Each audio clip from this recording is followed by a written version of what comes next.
Recording now. So thank you everybody for coming today. I am Thomas Murr. I am the marketing manager for us at Extempore here. I'll be kind of in the background answering any questions. And then at the end, I will be emailing out the slides and a copy of the recording to those of you that are here, and then those of you watching later on. Obviously, you've already gotten the link. I don't know who wants to go. Grant, you want to? Sure. Thanks, Thomas. Hey guys, my name is Grant Castner. I am Extempore's community manager, but I am also a language teacher, just like you. I teach Chinese here in Minnesota, and I'm really excited today to share some knowledge and some cool stuff about how Extempore can help students and you prepare for AP language assessments. I'll pass it off to Liz. Okay. I can't start my video, right? Anyway, I'm Liz Giblin. I am the supervisor of world language, English, ESL, and fine arts in Tenafly, New Jersey. And I will be talking about our use of Extempore for assessment practices and our AP practice. And I'll turn it over to Anna. Hi, this is Anna Diaz, and I'm a AP Spanish teacher in Gainesville, Georgia. And I'm going to be talking a little bit about how I use Extempore in my classroom for world language exam prep. Okay, so I'm going to share my screen so you can see our slides for today. Let's share that. Okay. Go to present. Okay, so as I said, I'm going to talk about best practices for the use of Extempore. I primarily work at the high school level. However, we do work on K-12 articulation. And so I really, what I want to hit upon is, why are we using Extempore for assessment? And so in my few minutes that I'll be speaking to you, I'm going to talk about the why, some of the how. I'm going to share with you some teachers' opinions. I'd like to focus on how it's alleviated some of the stress in our new school environment. And when we get back to a more traditional environment, I think how that stress will also be alleviated. And I also want to talk about how Extempore has helped some of our professional development and help focus those efforts. So first off, Extempore has been an extremely cost-effective tool for my teachers in the fact that I don't have to worry about my 28 position physical language lab. We're lucky enough here to work with a physical language lab, but we're really no longer using it because as of last April, when we started working with Extempore, we didn't need it anymore. And over time, working with Thomas and Sam and Carlos and Michael, just in terms of teacher training, they've taken our feedback and provided some features that the teachers here really needed. So that's one thing. The second thing is the assessment in Extempore allows very easily to align with ACTFL standards and also planning for assessment along the 3 modes of communication. And finally, it allows for authentic communication, but it also provides for exam security. And so for those of you out there who work in highly competitive school environments where we feel that, in person, we are often monitoring students very closely, Extempore allows for that exam security, that formal assessment security, even when students aren't in front of us. So just to move on, I wanted to share some teacher testimonials. As you can see on the left, I won't read the whole quote, but the teacher focused on the fact that Extempore allows her to set up an audio prompt that records a student answer automatically and only allows for 1 student attempt. So we all know there's a time and a place for students to do that formative practice. But when we get to that summative assessment where we're looking for 1 recording, Extempore has that feature to limit the 1 attempt. Also noted here is that when you're in safe mode, you prevent students from being able to download the audio and listen to it more than once. So when we're looking for these features in assessment, Extempore is providing those. On the right-hand side, you can see that the teacher commented that without a formal language lab, you can simulate that the spontaneous recorded experience of a simulated conversation. And I know as Anna shares more later in this presentation, talking about scaffolding and the AP prep process, the simulated conversation is something that happens in Extempore, and it just doesn't have to be at the AP level. We can bring it back down to the lower levels in terms of that vertical articulation. Another piece we're looking at is timely feedback and also student accountability. I think it's one thing to say that Extempore is efficient in the classroom. It helps teachers to maximize instructional time when students are in front of them. But we also know in this evolving instructional environment, moving into the post-COVID world, we will constantly be working in that flipped classroom. And teachers are always deciding, what is the best way to maximize the instructional time when students are in front of me? And what is the best way to reinforce that instruction when students are not in my presence anymore? And so as one of the teachers noted, that Extempore has worked really well for her for presentational speaking, but it's also created efficiency for her in grading. And so Extempore has the instructional efficiency and alignment with standards in terms of ACTFL and the modes of communication. And that works well for teachers, but it also helps teachers with their grading. And we can't ignore that piece. So when this teacher is saying it's easy to scroll from student to student and listen to recording submissions and then immediately give that feedback. And that is so powerful to get that timely feedback to students. And that can be done in audio, video, or in written fashion. Again, another teacher said to me, as far as grading goes, it's easier to access student recordings in Extempore than it is to download the recordings from the language lab. And finally on the slide, just in terms of student accountability, one of my teachers had noted that it was great to be able to provide students with synchronous and asynchronous recording tasks. But she also likes the fact that she can put in a time limit for students. She can see when they're recording, and it's easier to tell if the students are reading. And especially, when we're all designing spontaneous tasks, we want students to step up and give that spontaneous recording, but we also know the reality, some students may be tempted to read, and Extempore allows the teacher to know that just from its features. Moving on, again, ease of use and grading. A teacher noted it's really easy to create a speaking task without always having to check for language lab availability. Now, for those of you who've never had a language lab, maybe you don't understand the pain for those of us who've been using language labs, but when you go into a language lab, sometimes all of the computers are gelling, and sometimes it's just one that's not working and it sets the whole activity off. And something that could take 10 minutes turns into a 40-minute deal. And we all know we don't like to waste time. So we don't have to worry about that with Extempore. And for those of us who've never had to deal with that in a language lab, I mean, this is really a home run. There's ease in use, and there's great training through the professionals at Extempore. The other piece is the fact that you can get, a teacher said, the fact that you can get students working on getting information for a cultural comparison, and then basically decide on the fly if you want to pair them up or you'd like to have students working individually. And that's really a piece that I think is great just in terms of differentiation. So, looking at Extempore, we have efficiency, we have security, we have standards-based instruction and assessment tools, and we also have differentiation mixed in there. And so we're looking at a wide variety of areas that it hits in our educational system.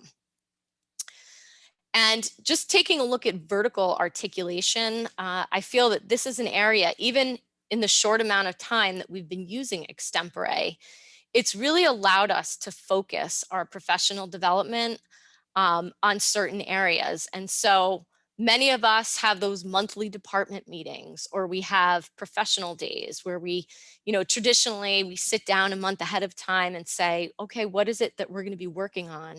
And I oversee 4 different departments. So it's easy now for me to say to the world language teachers, Let's look at those benchmark grade level assessments. Let's work on something for all of the level 1 students at the novice high mark. And my teachers can really focus on that. And not only is it on that horizontal level, but it's on the vertical. I just recently worked with some of the Mandarin teachers, and maybe some of you can relate. I don't know, Grant, maybe you can relate as well, but oftentimes there's just one Mandarin teacher at a school, and it's one thing to work with your world language colleagues, and it's, I see you nodding, and it's another thing to work with a colleague who teaches that same language. And I was just working with high school and middle school Mandarin teachers, working on really building a benchmark level assessment where we can create a better transition from middle school to high school. Again, it provides for concrete discussion. It facilitates student placement. One thing we're working on, which we don't have in place yet, is a digital oral portfolio for students. And at our middle school, we have student-led conferences where the students select different pieces of their work across the board in different content areas. And they sit down with their parents and share that work and explain what's happening in those courses. And so we're looking at the possible addition of having the students share that audio sample and really create a digital portfolio. So that's sort of in the works for us. In terms of the AP vertical sequence, it's something you can bring the tasks down and then work all the way forward. So I know my time is coming to an end, and I'm going to pass the discussion over to Anna. But just a quick sum up, Extempore allows us to collaborate anytime, anywhere. It's a one-stop portal for collaborative assessment. You can work on inter-rater reliability. And again, it provides for really meaningful professional discussion. Yeah, and I was gonna chime in quick. That portfolio piece, Liz, I believe you've seen some of those mock-ups. But that's something that's coming. Hopefully we'll release that this summer. So stay tuned on that piece. Okay. And if I could just add one piece, just in terms of the AP prep, also, aside from that vertical articulation and preparing students for the tasks, we ran an AP mock exam in January with Sam and Carlos, and it was seamless. From uploading the prompts for the cultural comparison and simulated conversation, to administering the mock exam, to getting those files. You know, I don't work for Extempore, but it's made my life as a supervisor a whole lot easier, and it's made the teachers that I work with a lot happier, just in terms of the assessments they're creating and the fact that they don't have to keep recreating assessments. So thank you. And Anna, I'll turn it over to you. I will stop sharing.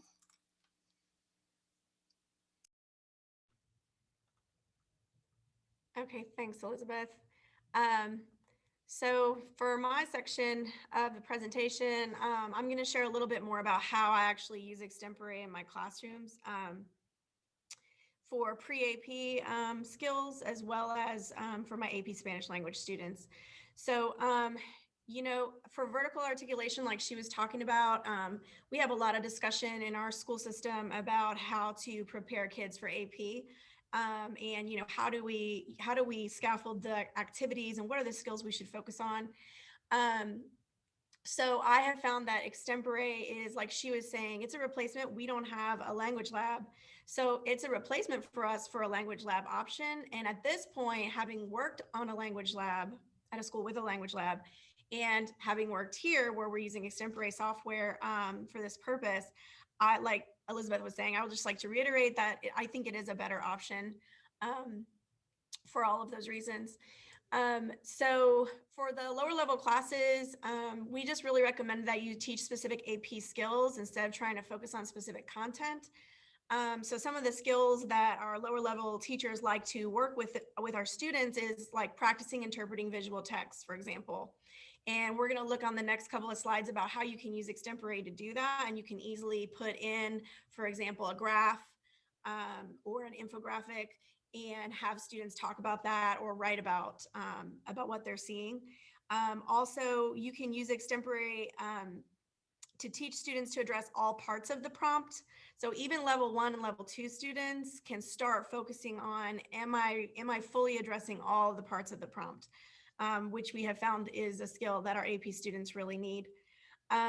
So you can scaffold each task according to the learner readiness. So for informal conversations, I think in levels 1, it's not that big of a deal, but as we go to level 2 and 3, we really need to start timing them. And so Extempore offers all of those features. You know, you can time them for 10 seconds, 20 seconds. Sometimes we do in our classroom a 2-minute talk. Well, now virtually we can't turn and talk for 2 minutes. My lower level classes, I can scaffold that and put them in groups, and I can time a group conversation. And you are able to adjust the parameters of each assignment to make it work for a lower level class.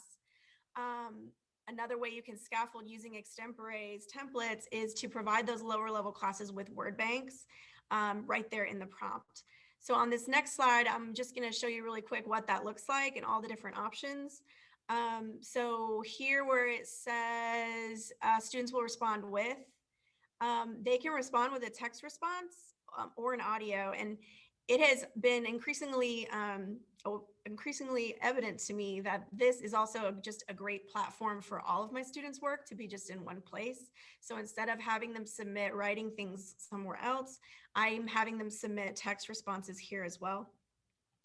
And then down here, you have the options for limiting time to review or limiting time to respond or allowing students to re-record. And as we know, proficiency goals for levels 1 and 2 are for them to be able to speak with rehearsed, practiced context and rehearsed practice structures. So that's, you know, that at a lower level for practice, I would definitely allow them to listen and to re-record before they submit their response. And Extempore has this.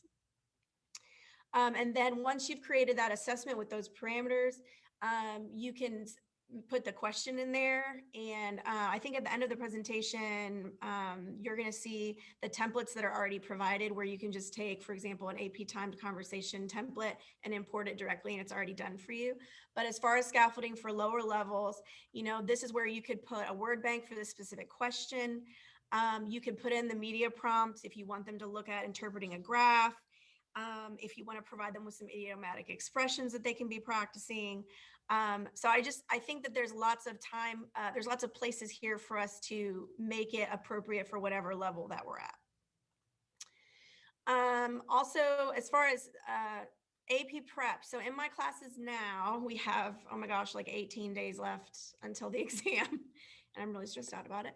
But we are now practicing exam practice every day from now until the exam. We're just reviewing and doing exam practice. So in my classes now, for practice, we're doing some untimed conversations and allowing for multiple attempts. And then when I feel like we're ready to do one for a grade or to do one with the actual parameters, then I can go in and just import that one that's already provided by Extempore, and I'm ready to go. For the cultural comparisons, a way to scaffold and practice for that is to allow them to have shorter responses. So don't always make them respond for 2 whole minutes. You know, allow them to respond for 90 seconds, you know, for your lower level classes, a minute. Give them multiple attempts, like I mentioned earlier. You can insert that image as part of the prompt. You know, for a cultural comparison, you can put a Venn diagram there to remind them, you know, compare, contrast, but also think about similarities. Or you can provide the phrases that you want them to include, or even an outline for an organized response of this type.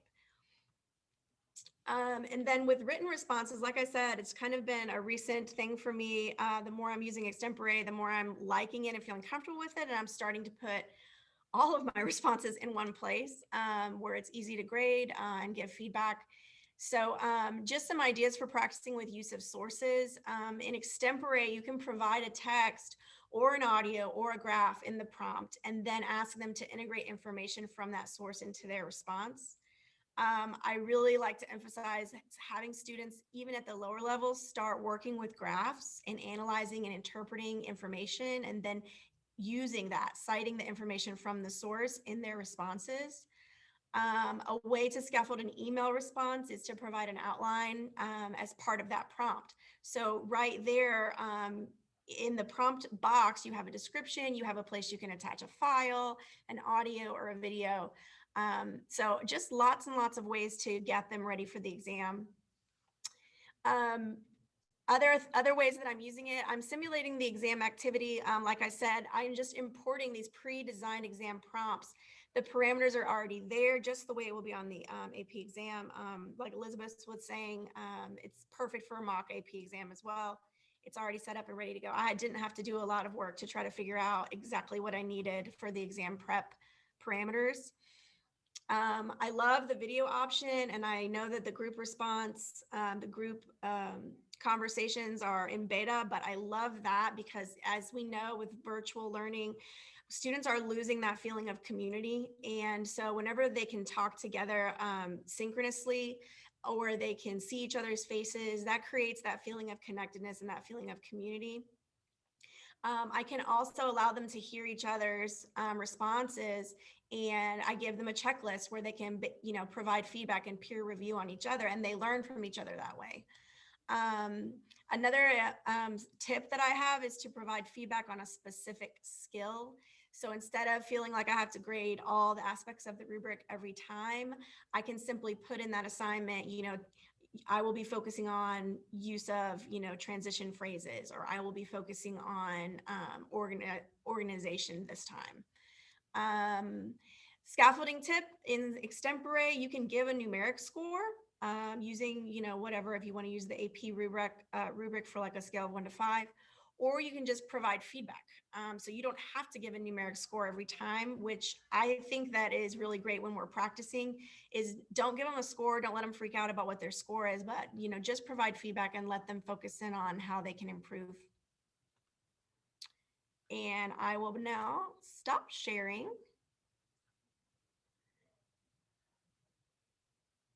and toss it over. Hello, thanks, Anna. So like I said, I introduced myself earlier. I'm Grant. I'm Extempore's community manager, and I will share. And I'm going to talk to you guys just for a brief few minutes. Oh my gosh, what did I just do? Okay, here we are. Sorry. Talk to you guys just for a few minutes about the safeguards that Extempore has with the AP practice and how we can keep that academic integrity active and preserved when we do AP practice. But first, before we get into that, I just wanted to show that we have an entire blog dedicated to helping teachers prepare students for AP practice. I'm just going to show that real quick. And so what that looks like, if you go here, there's our blog, all sorts of information about using Extempore for AP prep, walking you through how to record various types of assignments, how to make them, what they look like, how your students will see them, how to grade them. But we also have, and I'm going to show you how to get these, and I'll show you what they look like. We have different types of assessments that you can import directly into your class. So for the first one, we have, so it's just import AP assessment template. There's no audio there. You can upload your own audio. You can use one that you have from whatever textbook or source that you want to use. So we have one that's blank and has no audio, and then you can customize in whatever way you want. And we also have one with Spanish audio, with samples, and then some Chinese audio as well. So when you import these into your class, what they look like is, sorry, I got a whole bunch of windows open. This is my student page. When I go to my student page, I open my class. This is my Extempore AP class. And on my Extempore student portal, I can jump into one of these. Say I do the Spanish audio one. We can see what that looks like. I put the description of how the student would record this type of response, because it's a little bit, they have to be careful when they're recording to make sure that they record their end first, then start the audio, then they engage in the conversation so that it records. So for an example, we'll see what this lockable question means in just a minute. I'll jump in, say, okay, I'm going to hit record, hit a little countdown, and then I can start playing the audio. Hola, ¿cómo estás? ¿Puedes ayudarme con un proyecto sobre un país hispano? No sé por dónde empezar. ¿Qué me aconsejas? You'll know say. Right? So I can do that. Stop my recording. Obviously, the student would do it for the entire length. They would listen, respond, listen, respond. And the great thing is that Extempore will capture, or your computer will capture both the speaker and the conversation, and then the student's response as well.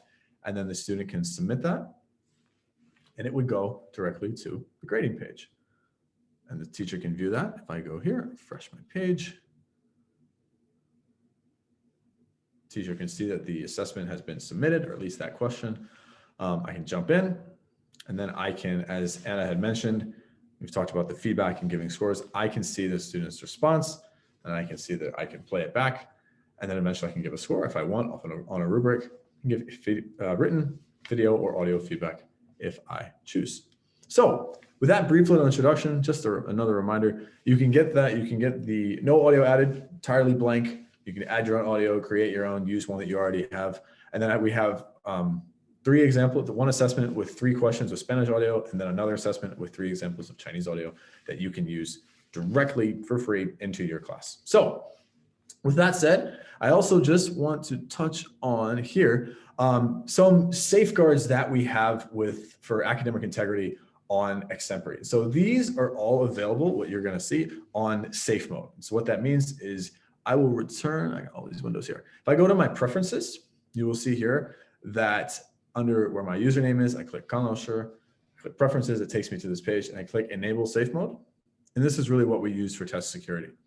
And it does, what does safe mode do? It does the following things. You can enable, well, you always have single response lockable questions. But with safe mode, you prevent students from using the copy paste functionality for written responses. And it also has these things called navigation warnings. Now, what does that look like? So let's look at the lockable questions first. So if I jump back to my student page, I see that I still have 2 questions waiting for me on Spanish. If I click on this one, it says this question will only allow a single attempt. Would you like to start now? It says how much time I have as well. Now, your students might come up to you, as they've done to me, and they say, Mr. Castner, I had no idea. I swear, it didn't say it. Well, it says it right here, right? They say, okay.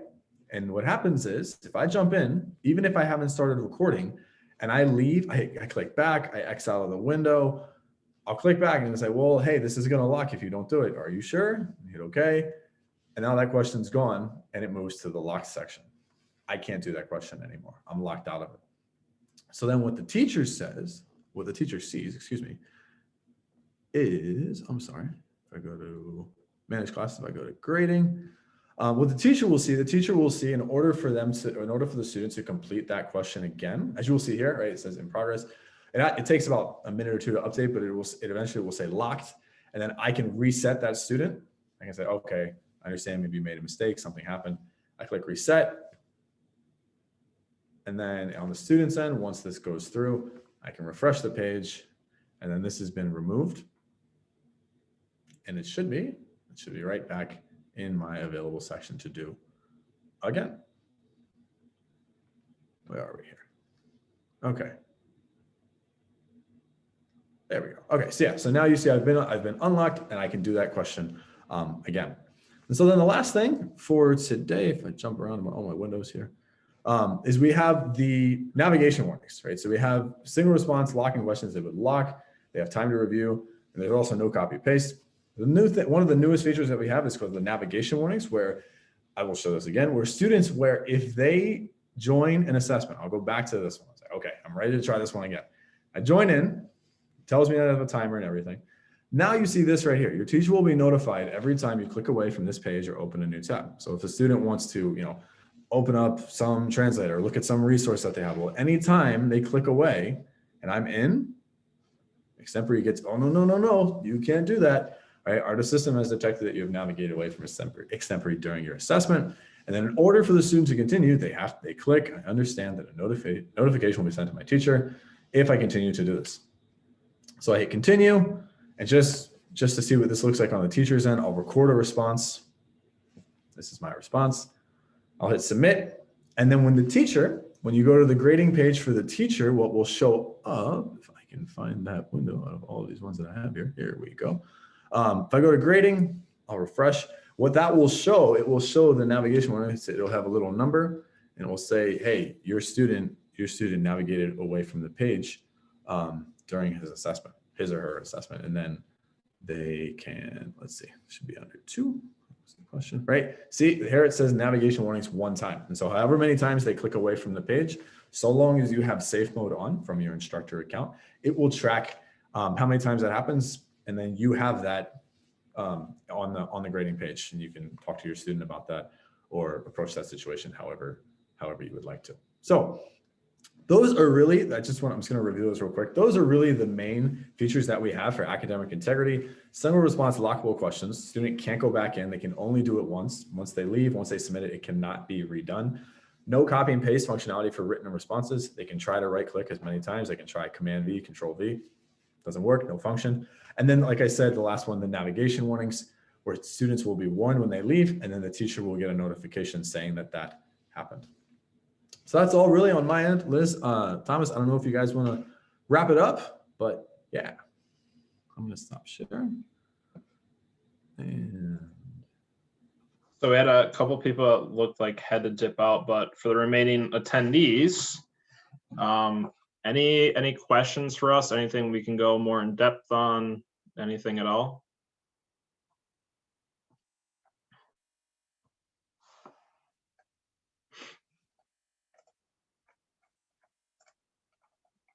And if not, we can end it here, but I'll give it 30 seconds in case anybody's typing.